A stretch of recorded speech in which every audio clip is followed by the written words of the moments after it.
Good morning everyone. आप सभी का पॉलिटी के सेशन में स्वागत है। और आज हम पॉलिटी के सेशन दूसरा टॉपिक मूल अधिकार फंडामेंटल राइट्स पढ़ने वाले हैं। आप लोगों को मुझे लग रहा है ये टॉपिक्स वाइज जो सेशन आया है आप लोगों को बहुत अच्छा लग रहा है और इसीलिए आप कमेंट किया कीजिए, हमें अच्छा लग रहा है। इससे आप लोगों का कमेंट हमारा मोटिवेशनल है। तो स्टार्ट करते हैं आज का हम फंडामेंटल राइट्स के बारे में। सबसे पहला बात यह है कि भारत के अगर हम संविधान का थोड़ा सा चर्चा कर लें, क्योंकि फंडामेंटल राइट अपने आप में संविधान के एक भाग के अंतर्गत कवर किया गया है। तो थोड़ा सा अगर हम देखेंगे, यदि बात करते हैं संविधान, ये जो संविधान है इसमें टोटल अगर हम भाग की बात करें तो टोटल भाग 22 है, ठीक है। और अनुसूची की बात किया जाए, अनुसूची की बात यदि हम करते हैं तो इसमें टोटल आ जाता है हमारा 12 अनुसूची। और आर्टिकल्स अनुच्छेद की बात करते हैं तो टोटल इसमें आ जाता है 395। देखिए ये हमारा आ गया संविधान का भाग 3, जो कि आर्टिकल्स 12 से लेकर के 35 तक में इसकी चर्चा की गई है। तो आर्टिकल्स 12 से 35 तक ले मूल अधिकार फंडामेंटल राइट्स के बारे में पूरे अच्छे तरीके से कह सकते हैं, एक एक पॉइंट को यहाँ पर सारी चीज़ों को बेहतर ढंग से बताया गया है इन्हीं आर्टिकल्स के द्वारा। आज हम इन सब के बारे में जानने से पहले भारत में मूल अधिकार का ऐतिहासिक पॉइंट ऑफ बिंदु क्या है, साथ ही अन्य देशों में भी इसका क्या रहा है कुछ। तो ऐतिहासिक बिंदु को हम अगर देखते हैं, ऐतिहासिक बिंदु सबसे पहले विश्व में हम देखेंगे कि फंडामेंटल राइट्स के बारे में सबसे पहला प्रादुर्भाव इसका कहाँ देखने को मिलता है, किस देश में। तो अगर बात करेंगे तो इसका प्रारंभिक अगर हम जानकारी के बारे में जब जाते हैं तो ये आता है ब्रिटेन से। और यह घटना 1215 की है, जब वहाँ के सम्राट जॉन रहते हैं और इन्होंने एक हस्ताक्षरित अधिकार पत्र जारी करते हैं जिसमें कुछ मूल अधिकार से ही संबंधित कुछ अधिकारों के बारे में चर्चा किया गया रहता है। तो सबसे पहला यदि फंडामेंटल राइट्स का जो प्रादुर्भाव देखने को मिलता है यही हमें देखने को मिला, जो कि ब्रिटेन से मिला। तो सबसे पहला अगर बात करेंगे कि कहाँ से मिला, तो ब्रिटेन में कौन से शासक थे, तो जॉन। ईस्वी कौन सा, तो 1215 ईस्वी में। अब बात करते हैं हम इसके बाद आगे की घटना घटती है वो आते हैं अमेरिका में, क्योंकि भारत में जो फंडामेंटल राइट्स लिया गया है ये भी अमेरिका के संविधान से ही प्रेरित है। तो लाजमी है कि हमें अमेरिका के बारे में बताना ज़रूरी है। तो यहाँ पर ये बात करते हैं, देखिए आप सभी जानते हैं कि 4 जुलाई 1776 को अमेरिका स्वतंत्र हो जाता है और वहाँ उसके बाद संविधान वहाँ भी लागू होता है। लोकतांत्रिक देश के रूप में वो अपने आप को शासन व्यवस्था वहाँ की चलती है अमेरिका की। वहाँ पर क्या होता है कि वहाँ के संविधान में प्रारंभ में मूल संविधान में फंडामेंटल राइट्स नहीं रहता है, लेकिन बाद में चल करके वर्ष 1791 में संविधान में संशोधन करके वहाँ पर फंडामेंटल राइट्स को जोड़ा गया, ऐड किया गया और इसका नाम था बिल ऑफ राइट्स। क्या नाम था, बिल ऑफ राइट्स। यानी अमेरिका के मूल संविधान में फंडामेंटल राइट्स नहीं थी, बाद में जाकर के वर्ष 1791 में इसे ऐड किया गया संविधान के संशोधन के द्वारा और इसका नाम था बिल ऑफ राइट्स के नाम से उसे ऐड किया गया। तो ये रहा इसका कुछ विदेश में इसका क्या उत्पत्ति के बारे में फंडामेंटल राइट्स। पहला उत्पत्ति ब्रिटेन से, फिर हम देखें अमेरिका में। अब आते हैं थोड़ा सा फ्रांस के बारे में। सभी जानते हैं कि फ्रांस की क्रांति हुई थी 1789 में। इस क्रांति में ना नागरिक अधिकार को लेकर के काफ़ी ज़्यादा नागरिक के अधिकार को लेकर के चर्चाएं चली और यहाँ पर इस क्रांति के बाद यहाँ पर कुछ नागरिकों के अधिकार निर्धारित किए गए। तो ये यहाँ भी ये फंडामेंटल राइट्स जैसे प्रावधान देखने को मिलता है। तो विश्व में यदि बात करेंगे कि क्या फंडामेंटल राइट्स का विश्व में किन किन देशों में इसका प्रारंभिक प्रादुर्भाव देखने को मिला, तो सबसे पहले हमें मिला ब्रिटेन में। ब्रिटेन के राजा कौन थे? जॉन, जिन्होंने इसको सबसे पहले स्टार्ट किया था, वो भी 1215 में। फिर अमेरिका में आता है, बट अमेरिका के मूल संविधान में ये नहीं रहता है। 1791 में इसे संशोधित कर दिया जाता है और उसके बाद बिल ऑफ राइट्स के नाम से अमेरिका के संविधान में इसे ऐड किया जाता है।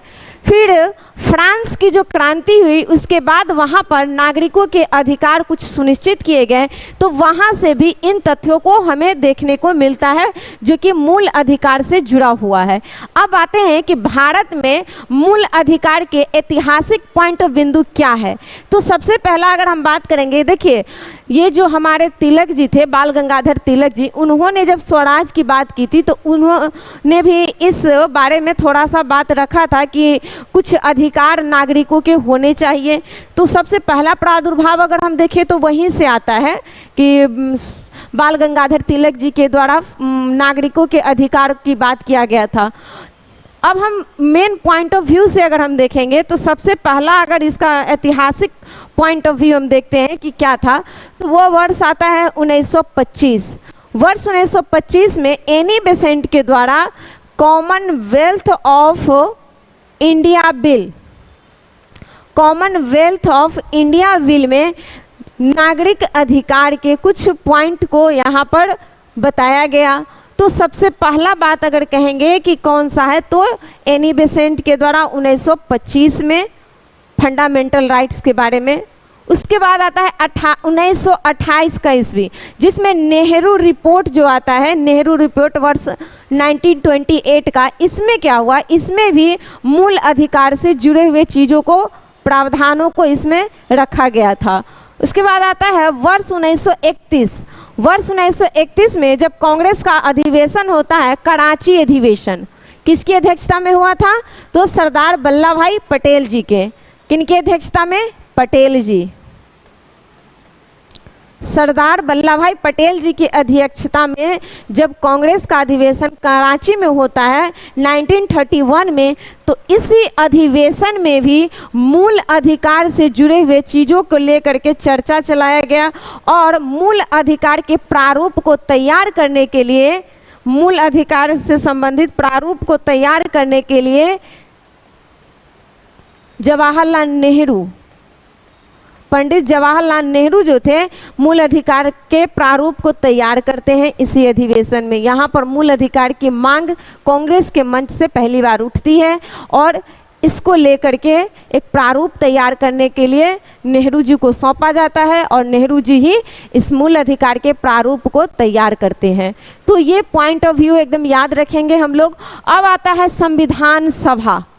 भारत में संविधान निर्माण की प्रक्रिया में अपना योगदान देने वाले सभी संविधान सभा के मेंबर, जिसमें मूल अधिकार भी अपने आप में एक विषय वस्तु थी काफ़ी बड़ी। तो इसमें क्या होता है, जब संविधान सभाओं के द्वारा परामर्श समिति, संविधान सभा में अलग अलग विषयों को लेकर के अलग अलग समितियां बनाई गई थी, तो मूल अधिकार पर भी चर्चा वगैरह के लिए एक समिति बनाई गई जिसका नाम था परामर्श समिति। और इस परामर्श समिति के जो अध्यक्ष थे वो सरदार वल्लभ भाई पटेल जी थे और इन्होंने ही इस समिति के अंतर्गत एक अन्य उप समिति का गठन किया, उप समिति।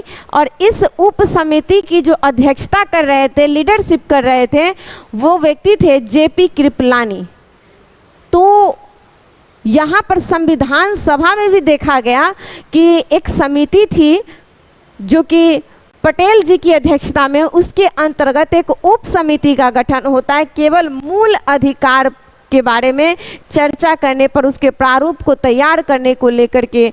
तो ये देखने को मिलता है कि उप समिति की अध्यक्षता कौन कर रहे थे, जेपी कृपलानी। तो ये जो था भारत में मूल अधिकार से संबंधित ऐतिहासिक कुछ बिंदु था जिसे हमने समझने का प्रयास किया है।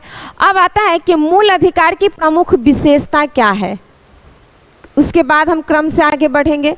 मूल अधिकार की विशेषता क्या है, तो देखिए सबसे पहली बात यह है कि मूल अधिकार जो है ना, ये सीमित नहीं है, ऐसा असीमित नहीं है। इसमें जो आप लोग सभी जानते हैं कि प्रारंभ में मूल अधिकारों की संख्या 7 थी, बट बाद में अभी वर्तमान में भी वो 6 हो गया है, 6 है। तो ये क्या है कि ये बदल सकता है किसी विशेष परिस्थिति में, यानी आपातकाल की परिस्थितियों में भी मूल अधिकार में चेंजिंग आ सकता है, यानी निलंबित किया जा सकता है। ये निलंबन करेंगे तो राष्ट्रपति, और अगर मूल अधिकार को समाप्त कर दिया जाएगा या उसे कम किया जाएगा या ऐड करना की बात जब भी आएगी तो ये काम कौन करेंगे, तो संसद करती है। तो ये बात आती है, हम अभी थोड़ा सा विशेषता को बात करते हैं कि मूल अधिकार की विशेषता क्या है। तो इसमें कहा जा रहा है कि यह राज्य के विरुद्ध दिया जाता है। सीधी सी बात है कि यह राज्य के विरुद्ध क्यों है, क्योंकि इसमें जो है ना मूल अधिकार में ये मेनली व्यक्ति के लिए है, व्यक्ति के अधिकारों को संरक्षण करता है। तो व्यक्ति के अधिकार को संरक्षण करेगा, व्यक्ति के अधिकार के रक्षा करने का काम करता है मूल अधिकार, और व्यक्ति के सर्वांगीण विकास की बात करता है मूल अधिकार। तो ये राज्य के अधिकार को प्रतिबंधित करता है, और साथ ही साथ यह मूल अधिकार क्या करता है कि राज्य को निरंकुश होने से भी बचाता है। तो इसका एक दो पहलू देख लिए कि सबसे पहला कि मूल अधिकार सर्वांगीण विकास के लिए काफ़ी ज़्यादा इम्पोर्टेंट है। दूसरा बात यह है कि राज्य के यह विरुद्ध होता है, क्यों, क्योंकि राज्य को निरंकुश होने से रोकता है मूल अधिकार। अब मूल अधिकार के बारे में आगे हम पढ़ेंगे कि कैसे मूल अधिकार का यदि हनन कर दिया जाता है राज्य के द्वारा, तो इसके लिए व्यक्ति डायरेक्ट सुप्रीम कोर्ट भी जा सकते हैं आर्टिकल्स 32 के तहत, और हाई कोर्ट भी जा सकते हैं आर्टिकल्स 226 के तहत। तो ये सारे प्रावधान हैं, इसीलिए क्योंकि इससे यह होता है कि राज्य निरंकुश न हो। अब आते हैं, इसे मैग्ना कार्टा कहा जाता है, अधिकारों का मैग्ना कार्टा कहा गया है। किसको, तो मूल अधिकार को, फंडामेंटल राइट्स को। अब आते हैं, नागरिक सुरक्षा की बात किया जाता है। इसमें मूल अधिकार में नागरिकों की सुरक्षा की बात की जाती है। सर्वांगीण विकास हेतु वो अत्यंत आवश्यक अधिकार है मूल अधिकार। तो ये सर्वांगीण विकास के लिए, व्यक्ति के सर्वांगीण विकास के लिए अत्यंत आवश्यक होता है मूल अधिकार। इसकी परिभाषा में आ जाएंगे तो यही होगा कि वैसा अधिकार जो मनुष्य के या व्यक्ति के सर्वांगीण विकास के लिए अत्यंत आवश्यक होते हैं, जब वैसे अधिकार को संविधान के द्वारा प्रदान किया जाता है नागरिक को, तो उसे हम कहेंगे मूल अधिकार। संविधान द्वारा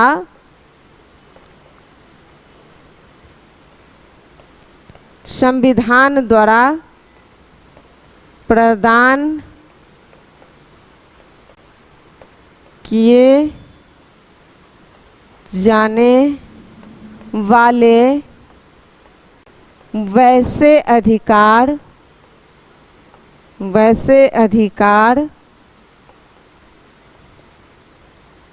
जो व्यक्ति के सर्वांगीण विकास के लिए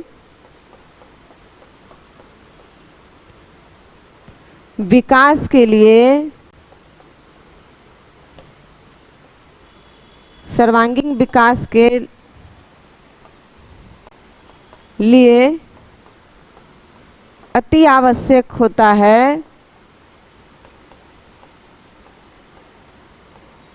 है,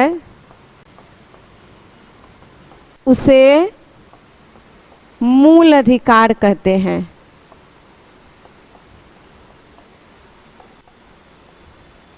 ठीक है, उसे हम मूल अधिकार कहेंगे। तो ये हो गया इसकी परिभाषा। न्यायालय अगर मेरा मूल अधिकार अगर राज्य हनन करता है, किसी तरह से यदि मेरा मूल अधिकार हनन कर दिया जाता है, तो हम इसके लिए डायरेक्ट आर्टिकल्स 32 का प्रयोग करके कहाँ जा सकते हैं, सुप्रीम कोर्ट में। इसीलिए आर्टिकल्स 32 के बारे में बाबा साहेब भीमराव अंबेडकर ने क्या कहा था कि यह संविधान की आत्मा है, संविधान की आत्मा है। कौन? तो आर्टिकल्स 32। क्यों? क्योंकि यह राइट देता है, क्योंकि इस आर्टिकल्स के बिना पूरा फंडामेंटल राइट्स व्यर्थ हो जाता। ये अधिकार अगर मुझे नहीं रहता कि हम सुप्रीम कोर्ट में जा सकते हैं, हाई कोर्ट जा सकते हैं, अगर किसी प्रकार का मेरा अगर अधिकार का हनन कर दिया जाता है तो ये मूल अधिकार ऐसे ही रह जाता है स्वाभिमान के तौर पे। इसीलिए बाबा साहेब भीमराव अंबेडकर ने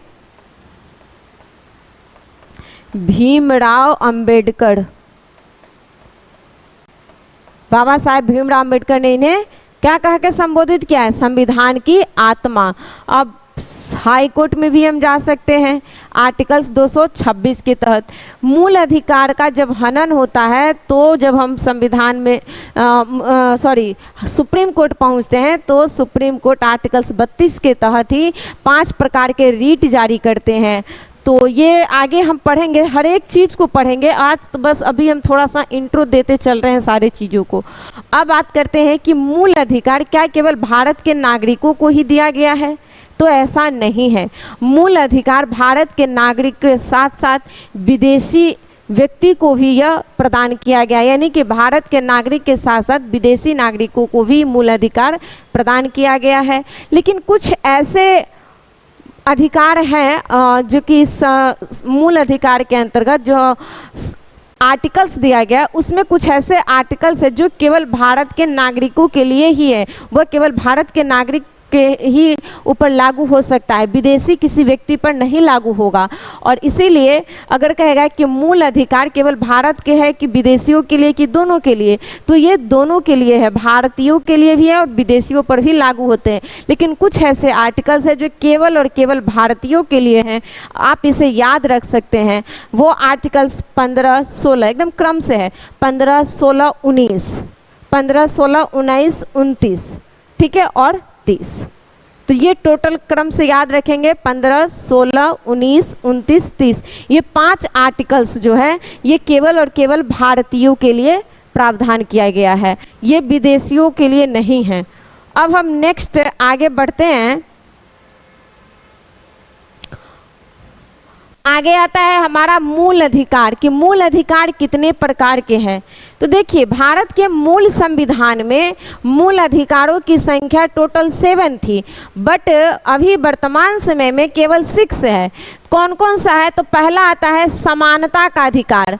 1 नंबर समानता का अधिकार, आर्टिकल्स 14 से 18 तक में जितने भी चीज़ों का वर्णन किया गया है वह समानता के अधिकार के बारे में बताता है। उसके बाद दूसरा आता है स्वतंत्रता का अधिकार, और स्वतंत्रता के अधिकार का वर्णन आर्टिकल्स 19 से 22 के अंतर्गत बताया गया है। शोषण के विरुद्ध अधिकार, हमारा कोई शोषण न कर ले इसके विरुद्ध भी अधिकार बताया गया है, और वो भी मूल अधिकार के अंतर्गत आर्टिकल्स 23 और 24 में इसका प्रावधान किया गया है। उसके बाद आता है धार्मिक स्वतंत्रता का अधिकार, और धार्मिक स्वतंत्रता का जो अधिकार है यह आर्टिकल्स 25 और 28 में दिया गया है। 25 to 28, 25 से 28 तक में धार्मिक स्वतंत्रता की बात की गई है। उसके बाद आता है संस्कृति एवं शिक्षा। सांस्कृतिक एवं शिक्षा की जो अधिकार की बात किया जाता है, तो ये वाला बात इस मूल अधिकार के अंतर्गत आर्टिकल्स 29 और 30 में वर्णित किया गया है। अब आता है नेक्स्ट हमारा 6ठा नंबर का संपत्ति का अधिकार, आर्टिकल्स 31। देखिए, ये जो अधिकार है आर्टिकल्स 31 के अंतर्गत संपत्ति का अधिकार, इसको अभी समाप्त करके कौन सा संविधान संशोधन? तो 44 नंबर का यानी 44वां संविधान संशोधन 1978 में इस संपत्ति को अधिकार को मूल अधिकार से हटा करके इसे विधिक अधिकार बनाया गया। क्या बनाया गया है? विधिक अधिकार।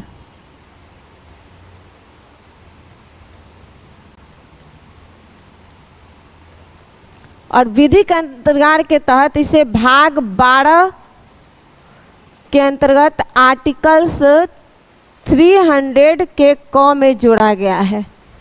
ठीक है, तो ये संपत्ति का अधिकार वर्तमान समय में मूल अधिकार के अंतर्गत नहीं है, बल्कि यह कानूनी अधिकार हो गया है। कब से? 1978 से। उसके बाद नेक्स्ट आता है हमारा संवैधानिक उपचार। यही संवैधानिक उपचार की बात बाबा साहेब भीमराव अंबेडकर ने इसे संविधान की आत्मा कह करके संबोधित किया है आर्टिकल्स 32 में।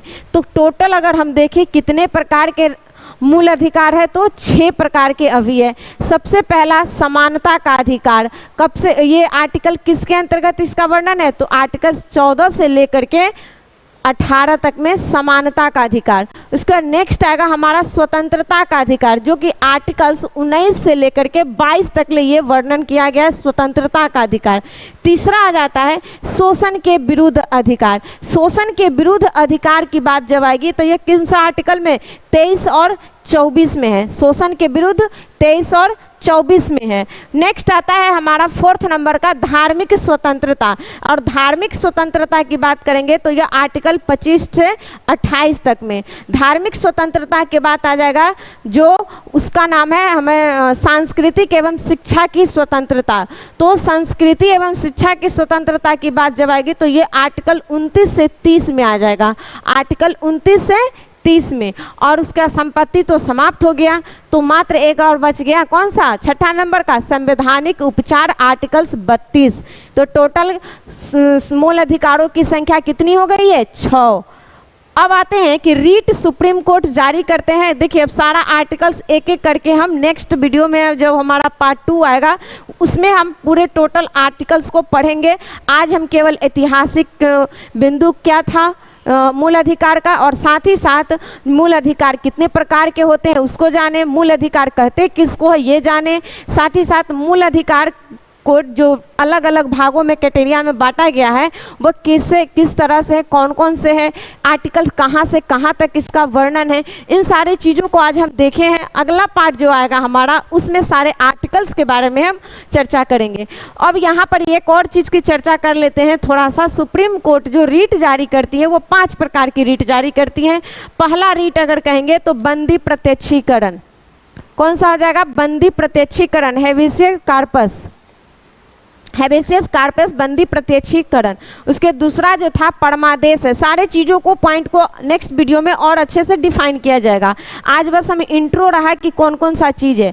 तो बंदी प्रत्यक्षीकरण, दूसरा आ जाएगा परमादेश मंडमेना, उसके बाद आ जाएगा प्रतिषेध, तीसरा कौन सा आ जाएगा हमारा? प्रतिषेध, चौथा हो जाएगा उत्प्रेषण, कार्टिशनरी उत्प्रेषण, उसके बाद आ जाएगा 5वां नंबर का अधिकार परीक्षा, क्यूओ वारंट। ये टोटल कितने प्रकार के रीट है? तो 5 प्रकार के रीट सुप्रीम कोर्ट जारी करती है। कब? जब मूल अधिकार का हनन होता है। तो पहला आएगा बंदी प्रत्यक्षीकरण, दूसरा आ जाएगा परमादेश, तीसरा आ जाएगा प्रतिषेध, चौथा होगा उत्प्रेषण और 5वां अधिकार परीक्षा। अब हम नेक्स्ट वीडियो में आगे के बारे में बताएंगे आप लोगों को सारा पॉइंट आर्टिकल्स के बारे में, फिर अधिकार के जो रीट है इन सब की चीज़ के बारे में। आपको मेरा वीडियो कैसा लगता है लाइक और सब्सक्राइब जरूर करें और कमेंट करना ना भूलें। आपका कमेंट हमें मोटिवेट करता है और बेहतर करने के लिए। और अपना ख्याल रखें। जय हिंद।